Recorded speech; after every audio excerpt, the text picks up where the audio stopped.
నల్గొండ జిల్లా కేతేపల్లి మండలంలో ఉద్రిక్త పరిస్థితి నెలకొంది. కొర్లపహాడ్ గ్రామంలో బీఆర్ఎస్ కార్యకర్తలకు కాంగ్రెస్ కార్యకర్తలు పరస్పర దాడులు చేసుకున్నారు. దాడులలో బీఆర్ఎస్ కార్యకర్తలు తీవ్రంగా గాయపడ్డారు. అసలు గ్రామంలో గొడవలకు దారితీసిన పరిస్థితులు ఏంటనే విషయంపై మరింత సమాచారాన్ని మా ప్రతినిధి పుల్లారావు అందిస్తారు. తొలి విడత గ్రామ పంచాయతీ ఎన్నికలు జరుగుతున్న నేపథ్యంలో నల్గొండ జిల్లాలో వివిధ ప్రాంతాల్లో ఉద్రిక్త పరిస్థితులు అయితే నెలకొన్నాయని చెప్పవచ్చు. నిన్న రాత్రి నగరికల్ నియోజకవర్గ పరిధిలో ఉన్నటువంటి కోర్లపహాడ్ గ్రామంలో మాత్రం తీవ్రమైనటువంటి ఉద్రిక్తత నెలకొంది. కాంగ్రెస్ బీఆర్ఎస్ పార్టీకి సంబంధించినటువంటి కార్యకర్తలు వాగ్వివాదాలు చోటు చేసుకోవడం కాకుండా అది దాడికి కూడా జరిగినటువంటి నేపథ్యం. ఈ దాడిలో చాలామంది బీఆర్ఎస్ పార్టీకి సంబంధించినటువంటి కార్యకర్తలు తీవ్రంగా గాయపడ్డ నేపథ్యం అయితే ఉంది. అసలు ఈ గొడవ జరగడానికి ప్రధాన కారణం ఏంటి అని చెప్పేసి కోర్లపహాడ్ బీఆర్ఎస్ పార్టీ సర్పంచ్ అభ్యర్థిగా ఉన్నటువంటి వ్యక్తిని అడిగి తెలుసుకుందాం. సార్, ఏం జరిగింది? నిన్న రాత్రి గొడవ జరగడానికి కారణం ఏంటి? ఏ విధంగా దాడులు చేశారు?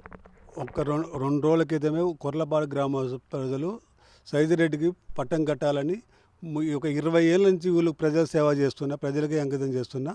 నేను ఆ సింపతితోని నాకు అందరూ ప్రజలు సహకరిస్తుంటే కావాలని ఆలకాలాల రిజర్వ్ చేసి నన్ను నా మీదికి నా ఉన్న కార్యకర్తలను కానీ అందరూ కొట్టడం జరిగింది. కావాలి నైట్ 12 గంటలకు తీసుకుని పోయి ఇవాళ ఉదయం 12 గంటలకు వదిలిపెట్టారు. మాకు భయాందోళనకు గురి చేసి ఎన్నో రకాలుగా ఇబ్బందులు పెట్టారు. నాకు ఇబ్బంది చేసి కాక ఇంకా నన్ను చాలా ఆర్థికంగా అన్నిటిగా నాకు ఇబ్బంది కలిగించారు.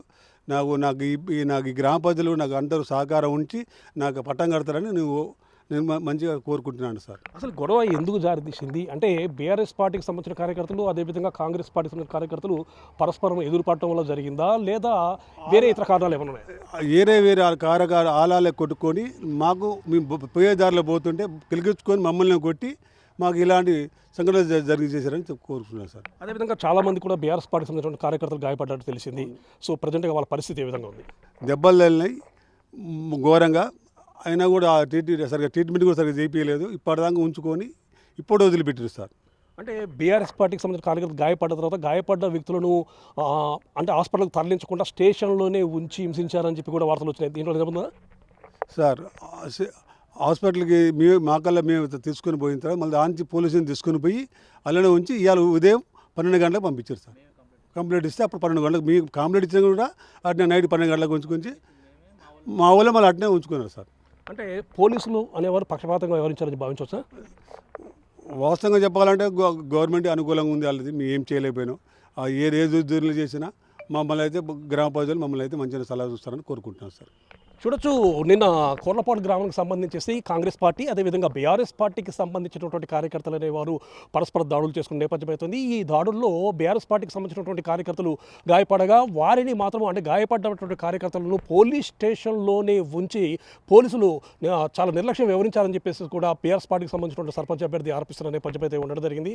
సో బీఆర్ఎస్ పార్టీకి సంబంధించినటువంటి కార్యకర్తలు లోన ఉంచినట్లయితే కాంగ్రెస్ పార్టీకి అనుకూలంగా మార్చే అవకాశం ఉన్న నేపథ్యంలో సో ఆ విధంగా ఉండడం కోసం ఈ విధంగా చేశారని చెప్పేసి కూడా సర్పంచ్ అభ్యర్థి ఆరోపిస్తున్న పరిస్థితి ఉందని చెప్పవచ్చు. ప్రజెంట్గా చూస్తే మాత్రము గ్రామంలో ఎలాంటి ఉద్రిక్తత లేకుండా మాత్రం పోలీసులు పహారా ఉంచడం జరిగింది. ఎక్కడ కూడా ఎలాంటి అవాంఛనీయ ఘటనలు చోటు చేసుకోకుండా ఎన్నిక అనేది సజావుగా సాగే విధంగా చర్యలు తీసుకున్నారు. ప్రజెంట్గా చూస్తే మాత్రము ఇక్కడ పోలింగ్ సరళి మాత్రము చాలా చాలా చాలా ఉత్సాహంతో కొనసాగుతుందని చెప్పవచ్చు. ఎందుకంటే కోర్లపాడుకు సంబంధించిన చాలామంది గ్రామస్తులు కూడా తమ యొక్క ఓటును వినియోగించుకోవడానికి రావడం జరుగుతుంది. పెద్ద సంఖ్యలో కూడా బారులు తీరారు. అదేవిధంగా ఓటు హక్కును వినియోగించుకుంటున్న నేపథ్యం ఉంది.